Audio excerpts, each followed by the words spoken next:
Hello, everyone. Pernell Johnson joins me for this series episode to share some of his experiences as an environmental scientist. What's up, Brother Pete? How's it going? Good morning. Good morning. So it's going great. Happy New Year and all that good stuff. Greetings, salutations, and salutatories and all that good stuff, sir. My God, as you and I tend to say, the OMB, the other mother brother, right? Yes, sir. Hey, my brother, first and foremost, so glad that you could finally join me on here. You know, I have to like twist you guys' arms to get you to get any of you guys to join me. I don't know why, but I'm gonna continue to twist those arms and get you guys on here. It's not because I never wanted to. It's just schedule. But I'm glad you kept on twisting it. And hopefully, there ain't no hopefully. This won't be the last time. So right. But along the lines of what you just said, though, and I just want to quickly interject this. Right, we're all busy, and be it with our jobs, our day to day. At home, we have marriages, we have families, we have other responsibilities. So that's why I'm always so appreciative for you guys to find the time to come on here with me. So, and having someone like you on, again, my other mother brother, hey man, I'm feeling some kind of good and special right now. Yeah. But having said all of that, we're gonna go ahead and jump into it and find out just a little bit more about this environmental scientist stuff. Right. Okay. And to find out, its origin from your perspective, some of the things that, again, you've experienced thus far, and we'll just kind of go with the flow. All right. All right. Well, I'll follow your lead. So the origin for me with environmental scientists and being in environmental science, it honestly goes back to my roots of South Georgia. Okay. Growing up, a lot of the jobs that I had growing up, looking back now, were kind of related to the environmental field. I helped a guy do irrigations at people's homes and the lawns. So, of course, that was, dealing with water and kind of landscaping, and also being in South Georgia. Of course, you do some farming, and did a lot of that, and even during school breaks. 93, when I enrolled at Savannah State, my goal, I said I was going to be a sociologist. I was going to get into the school system and be a mentor to students. Started taking the classes, and of course, you do your general studies your first few years. So my first year in biology class, I found myself enjoying biology more so than my core classes. Okay. So I thought about it after a year. Again, went home on it was because we was on quarter systems then. So I went home on winter break. And again, helping this guy, Mr. Watson, God rest his soul, helping him, do some farming. And I'm like, man, I really like this.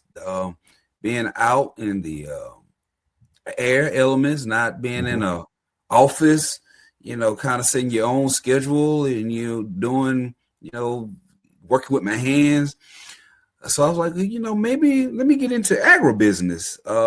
Unfortunately, Savannah State didn't have anything, and I met with who ended up being my faculty advisor and still now mentor, Dr. Sajwan. He said, well, we don't have agribusiness. We have environmental science. What do you think about that? And got into it, and as they say, the rest is history. I've enjoyed it. I mean, the rest is history. The rest is history. And one thing that I like to, and we can touch on, but I tell people all the time, being in the environmental field, I think a lot of people automatically think that you're like a tree hugger and that you're out there, you're protesting chemical dumpings and, being the hippie earth, type people and all. That's not the case. true, that is a aspect of it, but there are so many fields and pathways that you can branch out to in the environmental field that I wasn't aware of, and that a couple of colleagues and I, it's like, wow, if we would have known that when we started, would we have been in the field that we are now? When I switched my major from sociology to environmental science at Savannah State, it was a new program. There were probably 4 students when I started. Yeah, it was that new. I remember having conversations with you about it, but I didn't know it was like that. Yeah, it was that new. The class that you remember Michael Fears, Damascus Rutledge, David Tabo, and Michael Abazingi. No, that was his last name. Gosh, I can't think of it right now. I see his face. But we were the first full students in that program. There were some that was ahead of us, but yeah, we were the first. We were the first full students for the environmental program. So no, I remember you mentioning or alluding to, the class size or the size of the guys who were in that particular concentration. You left Savannah State, graduated from Savannah State, and you went on to grad school. And that's when I really knew. I'm like, okay, P is like uber serious about this. So tell us a little bit about the grad school route and, Yeah. So I left Savannah State, graduated in spring of '98. Like I said, I basically lost the year because of the sociology classes didn't change. But graduated from Savannah State and enrolled, went to another HBCU, went to Florida A&M. So I got the orange on representing both schools. That was a 2.5-year program, alluding to the broadness of the field. Groundwater remediation of hazardous waste that leaks into, the groundwater, which was kind of, I had knew about it because that was some of the principles that we discussed, in general studies. But I had the opportunity to do an internship in your stomping grounds in your backwoods at Savannah Riverside, where my main focus was to study how fast a strontium-90 contaminated groundwater plume would reach some of the local cities, and how we could address that and remediate it before it got into drinking water. Wow. Okay. Yeah. Man. And shameless plug to Savannah State and Dr. Sajuan. And I may have mentioned to you during grad school, I was a little fearful going to grad school, going from a smaller school to a larger school, but Savannah State had me prepared. Grad school was easier than undergrad. I mean, they had prepared me for everything. There was nothing that I wasn't prepared for when I got to grad school. I was like, okay, some of y'all are learning this for the first time. I'm like, been there, done that, got a t-shirt. Wow. Yeah. Yeah. I was, at first I was like, okay, he's heading over to be a rattler. What rattler, right? Yep. Right. Yes, yep. Oh, okay. Yeah. And I was familiar with FAMU, because as you remember, I used to be a big time Seminole fan. So that was my connection to Tallahassee. Man, that's all right. We still love you. I wasn't gonna bring up the Florida Gator thing, but I'll just put a little plug out there for you, and I'm gonna leave that there. When you mentioned the opportunity out at Plant Vogel, out in Burke County, you made me think about some of the other places you worked at. The job when you left for Jacksonville when you lived in Jacksonville, Yep. and me visiting you down there and such. Yep. So you mentioned again the Riverside, and I just mentioned Jacksonville. Any other type of say locations, environments that brought some type of really memorable experience? Honestly, I would say all. Okay. And the reason why I say that is because I use every opportunity as a learning point. And that's one thing with the environmental field. Uh-huh. You have to build on what you've learned and keep building on it. It's like it's layers. When I graduated from FAM, my first job was with the state of Florida as a contractor, going out and cleaning petroleum USTs. It was called the Petroleum Storage Cleanup Program. And I had to go through, literally from the panhandle of Florida down to the tip of Florida, going to various counties, cleaning up leaking gas stations and where people had leaking USTs.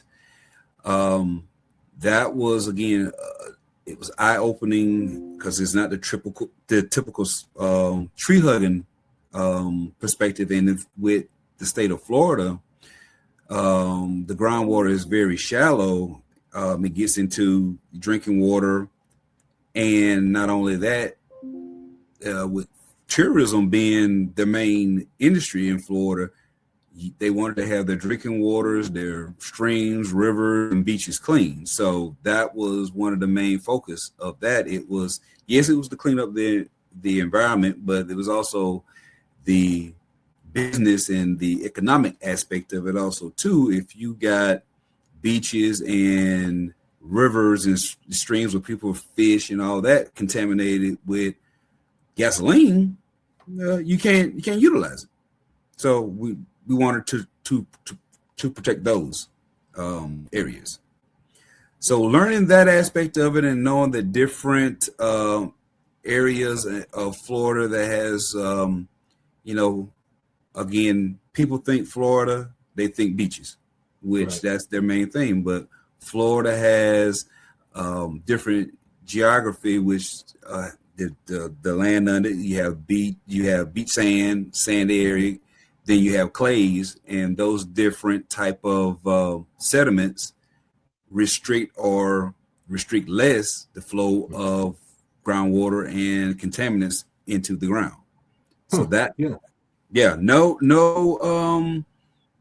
I again didn't really have any background in it. We talked about what they call contaminant fake transport, but dealing with it, it opened the different aspect of it, of how things go. So when someone spills gas, or I'm sure, no shade, no tea, you like me from the country, we all either dad or uncle, somebody changed some oil in their car, instead of disposing of it the right way, they just go and pour it down the drain or pour it down in the grass. That can end up hurting you, especially if you have out in rural areas where you're not on city water and you have your own private well. That can end up in your drinking water and cause some serious physical ailments. I was about to say guilty as charged with a few of the things that you just mentioned. As I know a lot of people are, and you don't really think about the adverse, or how you're adversely impacting the environment. No.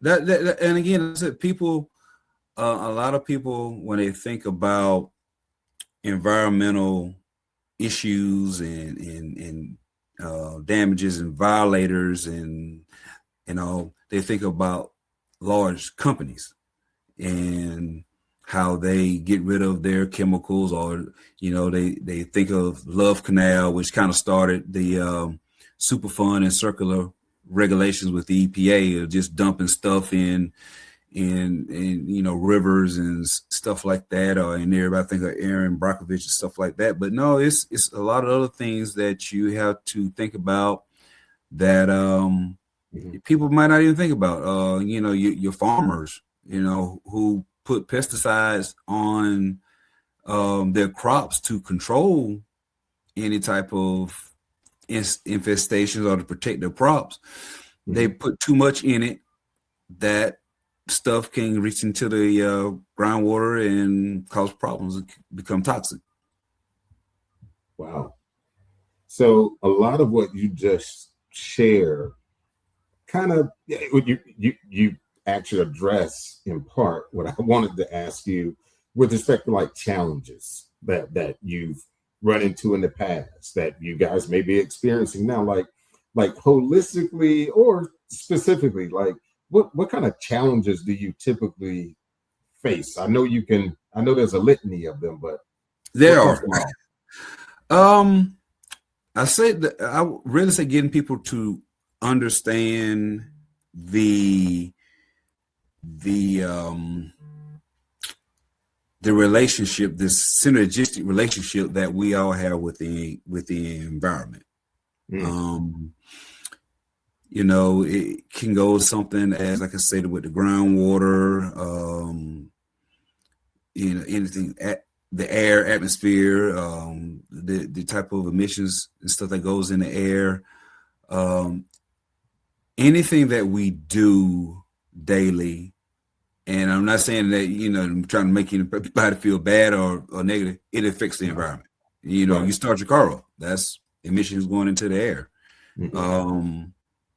You drink water or use the restroom, that affects the environment because that water, once it goes out and drain, if you're in the city, it goes to a public sewer works where they have to clean it out before it's discharged and back into the river. You throw a piece of trash in a trash can, it has to go to a landfill to get disposed of. We throw it in our trash can and the truck come picks it up and it goes away and it's like, bye-bye. But no, it goes to a landfill where, again, it has to go to a landfill because all the stuff that is generated through its natural decomposition, you have to deal with. There's methane gas that's generated during the decomposition of the stuff that goes to the landfill. You have leachate, which is just, honestly, not trying to be gross, but just think about the juices and stuff that sometimes accumulates in the bottom of your trash can. That's just like, oh man, that stuff happens at landfills, and that they have to capture that and treat it before it can just go into the groundwater. Right. Wow. No, the ordinary person, such as myself, who have no direct tie with being a scientist, be it environmental or what have you, we simply do not think about those things throughout our day to day. And there's so many things. It's so many things. I mean, pop quiz. You got smoke detectors in your house, correct? Correct. When that beep goes off and you change the battery, what you do with the battery? Well, I properly dispose of mine. Okay, and what's your proper disposal? Don't put me on the spot like that. No, but seriously though. No, we have a I don't do it directly, but we have pickup points throughout the city where we take them. Now, to your question, what they do with them, they're supposed to be the experts, right? So I get where you're going with that, because in the past, and there have been times where I have just disposed of it like I dispose of any and everything else. Yes. Yeah. And so and I use it. That's what we use a lot sometimes when we do these events with schools and talks, just simple stuff like that. But then there are certain things that you can do as a private homeowner. You can throw a battery away in a trash can, or you could throw a light bulb away in a trash can. But as if you are a business, you can't throw a battery away. There are fines for just throwing away a battery because they're supposed to be recycled. Same with light bulbs. Wow. Yeah. You know, see, now you Pete, now you have me picturing and thinking all of the things that I didn't, properly separate so they could, Yep. dispose of properly. Yep. And again, it goes back to what you said before. There's a litany of things. We're thinking about the proverbial grabbing separating the things in the recycle bin, the plastics. That's what Plastic, typically comes to mind. cardboard. That's yep. But all of those other things. So just real quick, along those lines, what are some other like household things that come to mind that should be properly disposed of that most of us don't because we don't think about it or look at it that way? Your paint that you get from Home Depot. Ooh.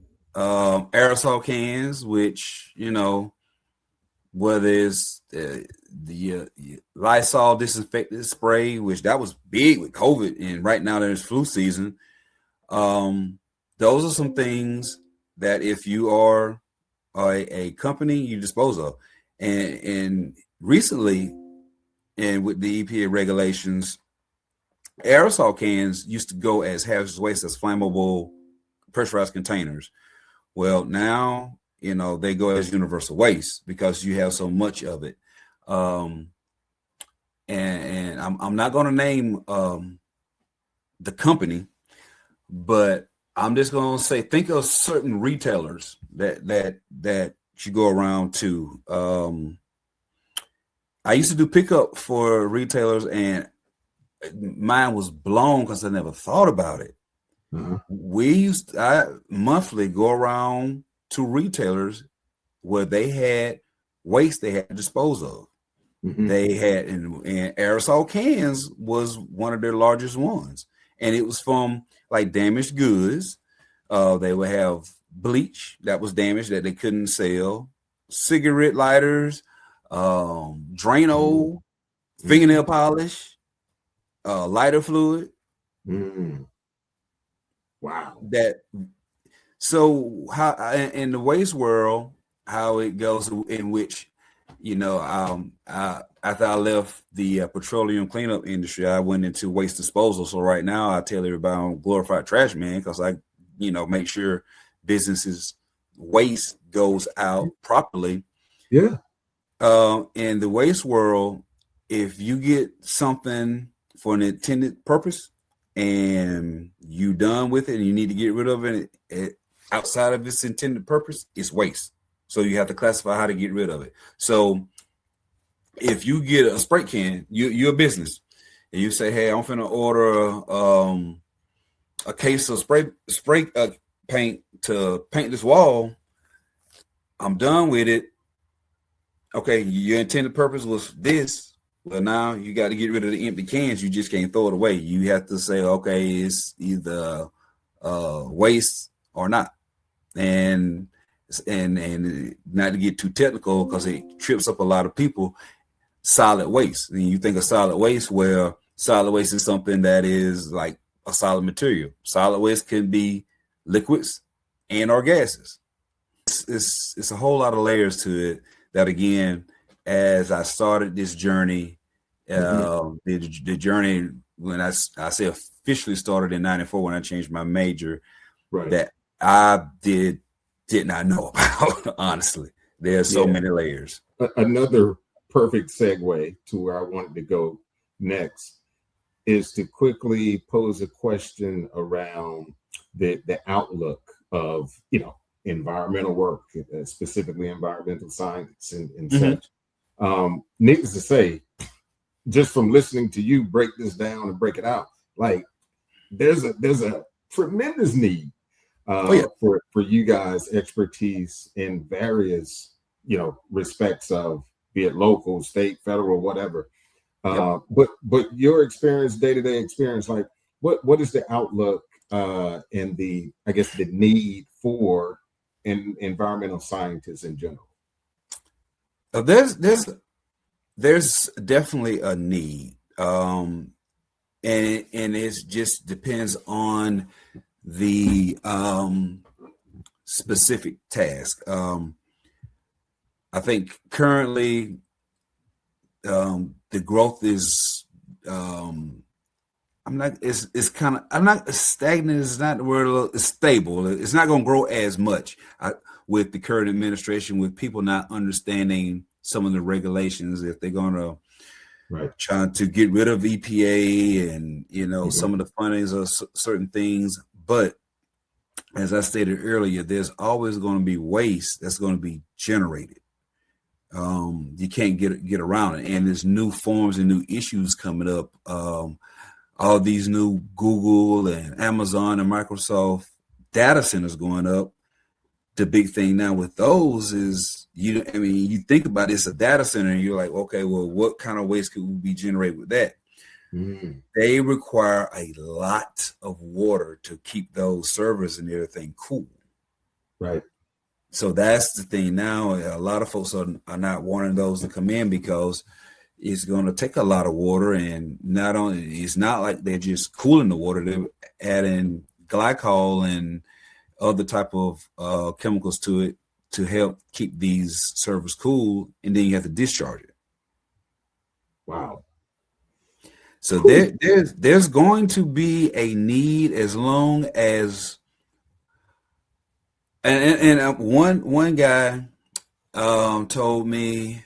When I was with the state of Florida, it's about the economy. Is when the economy is booming and there's going to be an increased need to get rid of waste. So there's always going to be a demand there. And then also with that aspect too, when you have the lack of regulations and people start discharging, the term that we learned early on was NAMBY, not in my backyard. Well, people start, they don't take it and discharge it in your backyard. They're going to go to somebody else's backyard, but it's always going to be in somebody's backyard. That's going to have to be dealt with at some point. Again, you just answered in part where I was going next. Like you touched on what the outlook is going to look like. Everything you just mentioned reiterate and stresses the need for, again, you guys expertise in such. So how someone interested in the field, you laid out initially, your training, your formal education, additional training and such. What should someone do to kind of like prep and prepare themselves, to be that younger Pernell Johnson at some point? Be willing to do the legwork, foundational work. What we are finding out now with a couple of the older colleagues, a lot of the folks are coming in and they don't want to put in the hard work, the foundational labor. They got the book knowledge, and I mean, I'm not by any means taken away from that, because without that foundational knowledge I got from Savannah State and FAMU, I would not be here. But you need to get out and get your hands dirty. This isn't a job where you can expect to make six figures right out of school and be behind a desk, because the real world applications versus the academic applications don't line up. You have to be able to know what happens in the field, whether it's from a remediation standpoint, from installing monitoring wells and cleaning up a site, to actually doing chemical lab packs and disposing of waste. You need to know what it is, what you're doing, if you can do things this way, if you can do it a certain way. It's all about the knowledge. A buddy of mine, Rand Brown, he went to Albany State, so we give each other slack all the time. he says all the time, he's like, because sometimes you come across a situation where you know the answer and it seems so simple that you have to bounce it off someone, or someone say something that is so crazy, it's like, damn, and they make you question yourself. So I have a good core group of friends, not only you, but environmentally, that I can bounce things off. And there's not one conversation that he and I don't have, whether it's me calling him or he calling myself, where we say, don't take for granted the knowledge that we have learned over these years. Right. And I mean, gosh, I've been in this industry now over 20 years. It don't seem like it, but I've been in this industry over 20 years. You know, I'm a lifelong learner, so I love learning. Not say the cliche learning about a lot, but I do like learning about a lot. But I like knowing, even if it's just a touch of a lot, just little about a lot, just to be situationally aware. Like some of the things that you shared, like as it relates to our household, you know, that touches me, that touches every household, some things that we need to be cognizant of when it comes to properly disposing. As little as we think it is, huge implications on the environment, especially our local environment. And not only the environment, and this is these are a few areas that I didn't get into. The safety aspect of it, and then the environmental health of aspect of it. Right. You know, one I remember some guys came up. Can't not think of the company, but I know they were doing some study down in Fort Valley of a groundwater plume, and that really sparked my interest at one point of maybe going into environmental health, where, you know, this local, I think it was a wood mill, had just been treating wood, creosote and all that stuff for years, doing their business, doing the economy. They had workers there, and it was great. You had a good paying job, but later on the workers got sick in the area downwind and down gradient of the source of contamination. There was a higher rate of cancer, and it was from that wood mill.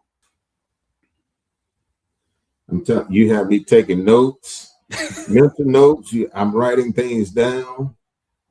But again, and you mentioned that health, that safety aspect of it, though. Oh yeah, safety aspect of it. Yeah, man. I mean, I love my wife to death, but she's a little bit OCD, and people. She says she's done it all her life. Mm-hmm. Cleaning the bathroom one day, she mixed bleach with ammonia. Don't do that. Ooh. That's cyanide. That'll kill you. That's cyanide gas. That byproduct of mixing those chemicals called cyanide. Ooh. She was in a half bathroom, had the door closed, and I go in there, and she was literally in there about passed out.